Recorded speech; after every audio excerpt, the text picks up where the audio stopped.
Pour nous, mesdames, messieurs, de recevoir nos invités de la direction commerciale et marketing. Le premier, donc, c'est M. Kwasi Bredoumi Soumaïla, qui est donc le directeur général des productions et de la sécurité alimentaire au ministère de l'Agriculture. Oui. Bonjour, monsieur. Bonjour, monsieur Sekongo. Alors, avec vous, on parlera du Sahara. Oui. Alors, qu'est-ce que c'est que le Sahara? Le Sahara, c'est le salon de l'agriculture et des ressources animales qui a eu 2 éditions passées sous le président Bédi avec maître d'œuvre, le ministre Lambert Kwasi Kouena.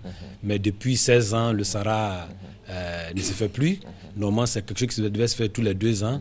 C'est parce que, vous savez, la dernière édition a eu lieu en 98-99.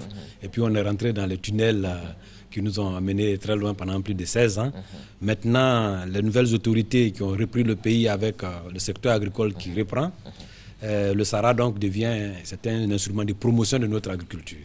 Voilà, donc le ministre Sangafoua Coulibaly, qui vous salue d'ailleurs pour l'effort que vous faites pour nous permettre de communiquer, et donc a pensé que dans la mise en œuvre de son programme national d'investissement agricole, il faut faire la promotion du secteur agricole. Et le Sahara 2015 va se tenir du 3 au 12 avril 2015. D'accord. Avant de parler en tout cas du contenu de cette édition de 2015, il est important de savoir les objectifs du Sahara. Le thème du Sahara, c'est la promotion de l'investissement agricole durable. Un des grands mots de notre agriculture, comme l'a dit monsieur le ministre, c'est le manque d'investissement. Parce que dans le début des années 60, le président, le père fondateur, avait mis l'agriculture au cœur du développement et investissait, consacrait plus de 25% environ de notre budget national dans l'investissement agricole.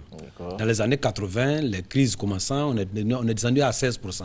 Mais au moment où le président Alassane est arrivé, on avait moins de 1% de notre budget dans le secteur agricole.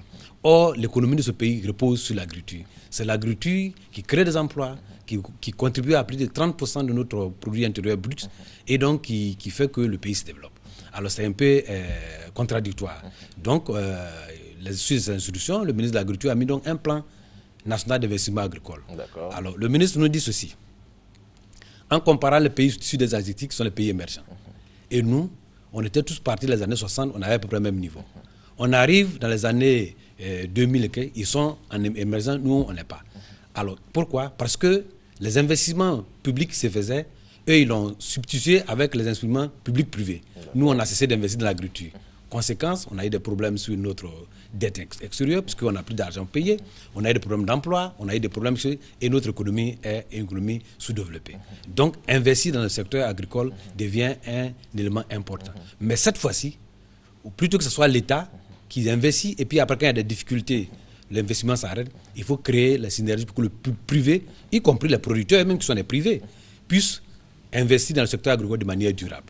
D'accord, en tout cas c'est vraiment intéressant. Donc cette édition 2015 aura donc pour thème central, hein, vous l'avez rappelé. Oui, la promotion de l'investissement agricole durable. Et il va se tenir sur combien de jours? Sur pratiquement 10 jours. Et ça sera sur la route de l'aéroport, après le carrefour à Kouaba. Et donc la plateforme est actuellement pratiquement en train d'être finalisée. Et donc nous attendons à peu près 500 000 visiteurs, 500 exposants au moins. 500 exposants. Qui viendront d'où? Qui viendront de tout le monde entier. Il y aura donc 9 pôles. Il y a le pôle des districts et régions. C'est important. Les gens qui veulent, les présidents de conseils régionaux qui veulent aller à l'extérieur pour aller chercher des financements, c'est l'occasion. Tous les grands bailleurs, tous les grands sont là, vous devez venir pour montrer les potentialités de votre région.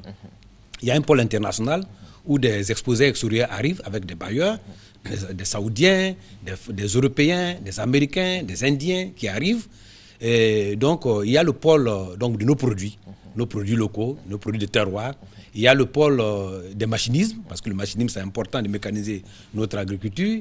Il y a le pôle de la nature et de la forêt, parce que notre forêt, qu'on dit diminue, comment est-ce que la politique ivoirienne actuelle tente à créer une synergie, une cohabitation entre la forêt et l'agriculture. Il y a aussi un pôle important qui comporte aussi les ressources animales et halieutiques. Et donc, des animaux, des modèles qui existent en Côte d'Ivoire. Il y a certains Ivoiriens qui ont des fermes importantes qui vont montrer leurs produits.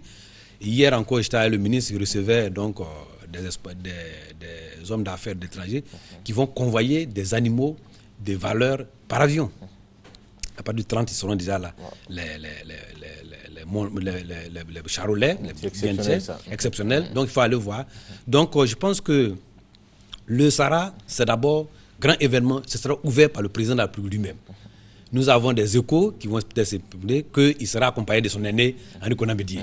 Donc c'est très important. Le DG de la FAO arrive, le président de la Banque islamique de développement arrive. Vraiment, donc le premier, avant même l'ouverture, il y a une assise, ce qu'on appelle les assises du Sahara, où il y aura un panel où le ministre de l'Agriculture, avec 15 ministres de l'Agriculture de l'extérieur qui vont arriver, vont parler de l'expérience des autres pays dans l'investissement agricole. Alors, le premier panel qui est important, il faut que je le dise, c'est dit investir dans les pauvres et dans l'agriculture familiale. Investir dans les pauvres. Dans les pauvres et dans l'agriculture familiale. La clé du succès des économies africaines. Parce que vous savez que notre agriculture est caractérisée par des petites exploitations agricoles. Comment, à partir des exploitations agricoles, on peut développer une agriculture moderne et rendre ça durable. D'accord. Voilà. En tout cas, merci beaucoup à vous, M. Kwasi Bredoumi, d'être passé sur notre plateau. Il y a deux éléments qu'il faut voir. C'est que le Sahara, ce n'est pas seulement que les visites. Il y a aussi trois éléments importants. Il y a le Sahara Market, c'est-à-dire que vous pouvez y aller et faire des marchés. Il y a le Sahara By Night, la nocturne, où il y aura des artistes qui vont arriver.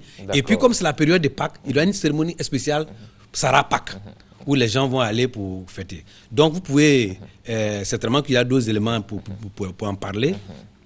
Vous voulez aussi contacter, si vous voulez bien, les services en charge de cette promotion au 77 20 57 45. Madame le commissaire général du Sahara au 07 00 0019. Et Madame le conseiller technique en charge de la communication qui gère tout ce dossier-là, qui est au 01 50 05 31. D'accord. Vraiment, merci beaucoup. Et vous y êtes invité parce qu'il y a un événement important sur comment le secteur de la communication a contribué à la promotion de l'agriculture. Tous les anciens dossiers, audio, écrit et vidéo, vous les verrez là-bas. D'accord. En tout cas, merci beaucoup. Et puis bon, on se dira à tous nos producteurs ivoiriens sont donc invités à prendre part donc à ce grand rendez-vous de l'agriculture. Hein. Merci beaucoup, M. Bredoumi. Voici d'être passé sur notre plateau. Et puis bon, on rappellera les contacts de 07 00 0019, le 20 21 50 86, le 22 43 75 50. Et puis on vous raccompagne avec cet élément qui nous transporte, hein, ou si vous voulez, déporte à Niouaye, qui est situé à quelques kilomètres de Mans.